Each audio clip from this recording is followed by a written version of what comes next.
Bonsoir mes frères et sœurs, c'est votre ami, le docteur Samuel L. Wabantou pour l'exhortation de minuit. C'est réparti des plus belles pour l'année 2016.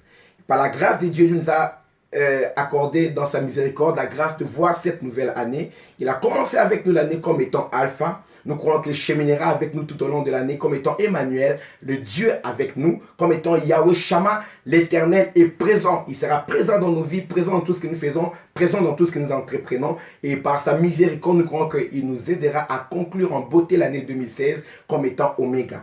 Il est le commencement pour nous et il est la fin. Et pour nous, la Bible déclare dans Psaume 37, verset 5, « Recommande ton sort à l'Éternel, mets en lui ta confiance et il agira. » Donc nous allons nous recommander à Dieu. Quoi de plus important pour nos vies que de vivre tous les jours selon le plan que Dieu a formé pour nous. Le plan que Dieu a concocté pour nous, il a exprimé, il a inspiré aux gens et Dieu a veillé à ce que ce soit mis par écrit.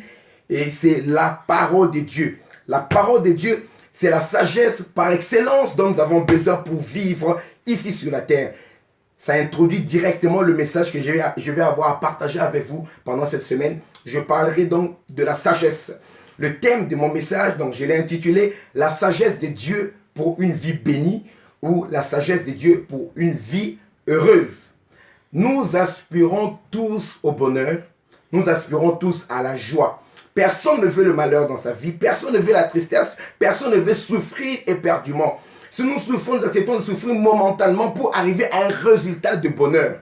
Et c'est ce résultat de bonheur-là que nous recherchons et nous allons trouver le moyen par lequel nous pouvons atteindre cela. Chaque destination a un chemin qui y conduit. Et le chemin qui conduit au bonheur, c'est la sagesse de Dieu. Et cette sagesse est exprimée dans la parole. David dit: ta parole est une lampe à mes pieds et une lumière sur mon sentier. Donc, si nous n'avons pas la parole de Dieu, qui est la sagesse par excellence, nous allons marcher dans les ténèbres. Et vous savez, ce qui vous arrive quand vous marchez dans les ténèbres, vous mettez votre vie en danger. Vous ne verrez pas les pièges, vous ne verrez pas les obstacles. Vous allez vous faire mal.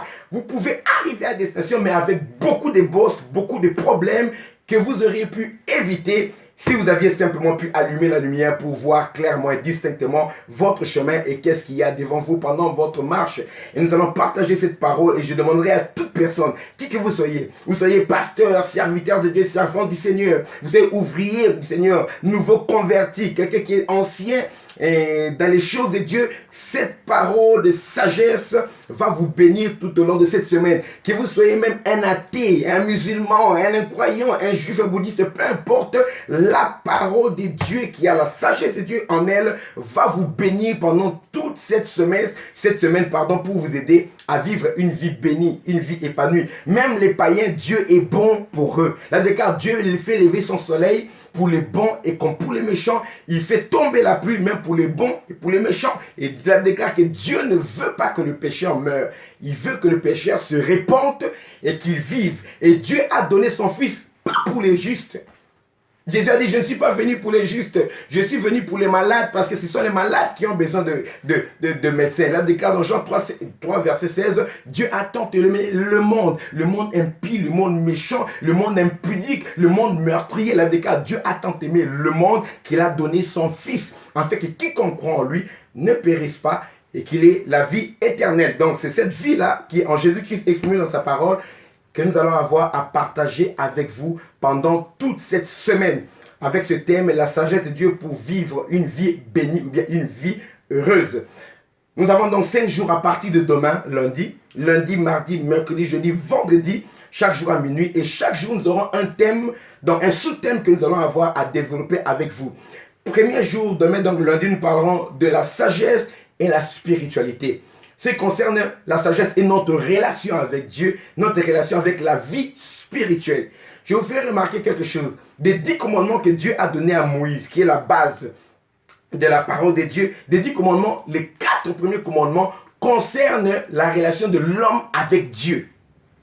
Et le 4e commandement déjà met à moitié c'est l'homme avec Dieu et ça commence à introduire déjà ce qui concerne l'homme avec son prochain, avec les hommes. Donc les 6 autres commandements qui restent bien sûr entièrement, ça concerne la relation de l'homme avec l'homme. L'homme avec son prochain, l'homme avec sa société.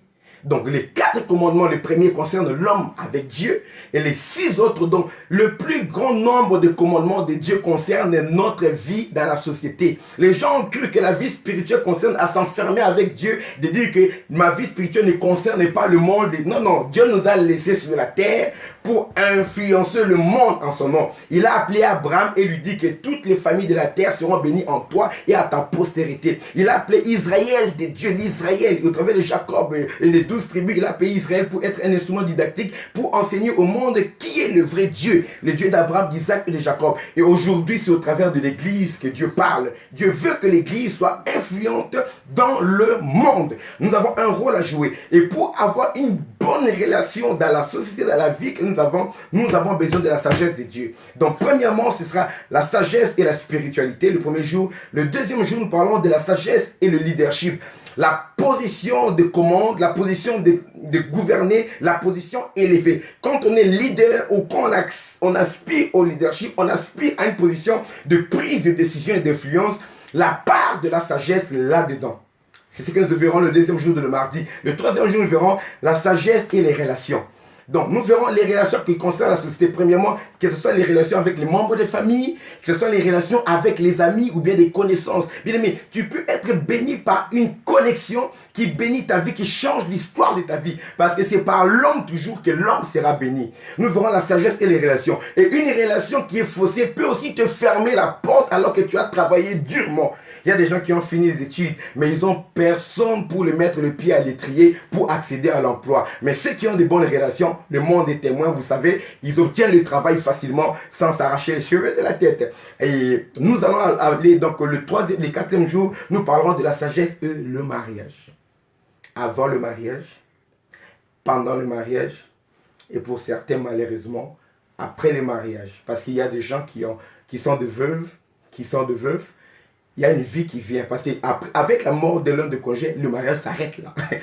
On ne continue pas le mariage avec le défunt de l'autre côté de l'au-delà. Le mariage s'arrête sur la Bible. Donc, cette personne peut reprendre sa vie. Il y a des personnes également qui ont eu à connaître le divorce et qui doivent se remarier. Il y a des cas. Le divorce est dans la Bible.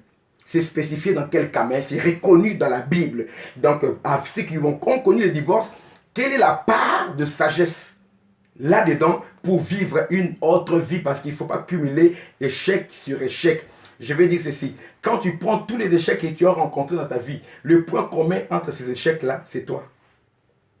C'est toi qui es réuni à tous les autres échecs. Donc des fois, quand il y a plusieurs échecs, pose-toi des questions, toi-même remets-toi en question. Donc la sagesse et le mariage sera le quatrième jour. Et le cinquième jour, nous terminerons avec la sagesse et les finances. Est-ce qu'il y a une relation entre la sagesse et la richesse financière, la richesse matérielle dans la parole de Dieu? C'est ce que nous aurons à étudier avec vous. Et je sais que vous serez bénis à partir de demain lundi à minuit, heure de Paris. Connectez-vous, ce sera 17h, heure de Dallas, au Texas. Ce sera 18h à New York. Et connectez-vous et soyez en communion avec nous pour écouter la parole de Dieu. Il y a des gens qui nous suivent en Australie. Je crois que c'est 11h, hein, plus par rapport au GMT. Je ne sais pas si ce sera à minuit, ce sera peut-être 11h déjà là-bas, 10h au midi, je ne sais pas. Connectez-vous pour suivre cet enseignement avec nous, Dr Samuel El-Wabantou. Exhortation de minuit, le thème de la semaine, la sagesse de Dieu pour une vie bénie ou pour une vie heureuse. Que Dieu vous bénisse abondamment. Partagez cette vidéo. Appelez vos amis, appelez vos frères, appelez vos connaissances. Ceux qui n'aiment pas qu'on publie sur leur mur, envoyez-leur en inbox. Dans le message privé, ils peuvent lire ou ne pas lire, mais faites-leur part de la sagesse de Dieu. Ces personnes vous seront reconnaissantes s'ils sont bénis. La Bible déclare que l'arroseur sera lui-même arrosé. Quand vous êtes un instrument pour bénir quelqu'un, Dieu se souviendra de vous pour venir vous bénir aussi en retour. Merci, nous repartons avec vous, avec la parole du Seigneur pour toute cette semaine. Et j'inviterai incessamment, je vais insister, je vais appeler tout le monde de l'amour de Christ à revenir à la parole. Que Dieu vous bénisse.